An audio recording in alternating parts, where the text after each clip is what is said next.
जय माता की दोस्तों। हेलो दोस्तों, आज की जो गाइडेंस है वो महादेव की तरफ से है। जो भी महादेव का ज्ञान है, जो भी महादेव का संदेश है, वो मैं आप तक पहुंचाना चाह रही हूँ। आप सुनिए और अपने जीवन में उन चीज़ों को, उन बातों को समझकर अपने जीवन को बदलने का प्रयास करें, जिससे आपको हर वो चीज़ प्राप्त हो जो आप इस जीवन में चाहते हो, और वो सारी चीज़ें आपको उन्नति पर और बुलंदी के शिखर पर ले जाएं।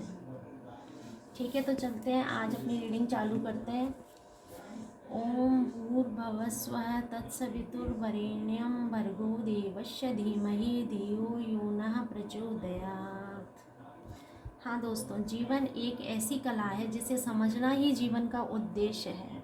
हम जीवन के बारे में क्या सोचते हैं, क्या हमारा नज़रिया है, यही जीवन में आनंद समाहित करता है। जीवन को अच्छे से अच्छा बनाना ही एक मनुष्य का कर्तव्य है। इस जीवन को हम किस प्रकार अच्छा बनाएं, किन रास्तों पर चलकर मनुष्य अपने जीवन को बेहतर बना सकता है, संसार में आनंद से जीना और इस परमात्मा की सृष्टि का आनंद लेना, इस मनुष्य जीवन को सर्वश्रेष्ठ जीवन कहा गया है।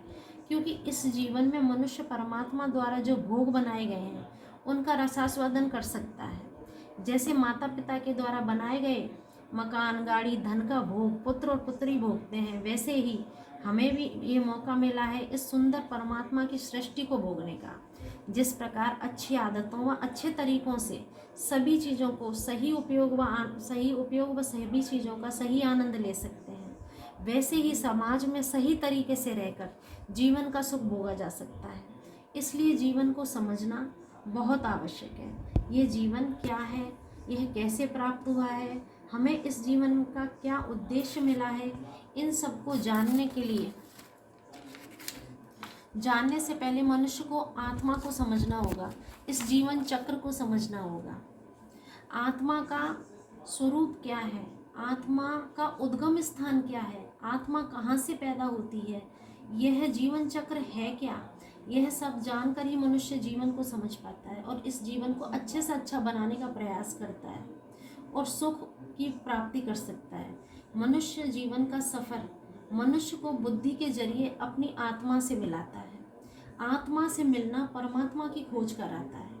तब हम परमात्मा के बारे में सोचने लगते हैं कि परमात्मा को जानना चाहते हैं कि ये परमात्मा है क्या, इसकी शक्तियाँ क्या हैं, इससे हमारा जुड़ाव क्या है। यही उद्देश्य है इस जीवन का।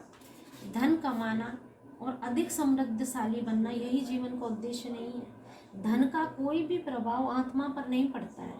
आत्मा की गति अलग है और धन की गति अलग है। धन जिम्मेदारी पूरा करने का, भोगों का उपयोग करने का, धर्म कार्य करने का साधन है। हाँ, इस साधन का उपयोग हम धर्म कार्य में करके, यज्ञ, हवन, पाठ, पूजा, किसी की आत्मा को सुख प्रदान करके, किसी की मदद करके, किसी का जीवन बदलकर सुखवान बनाकर हम इस धन के द्वारा अपनी आत्मा की गति को सुधार सकते हैं। धन का उपयोग सही दिशा में करने के लिए बुद्धि की आवश्यकता होती है।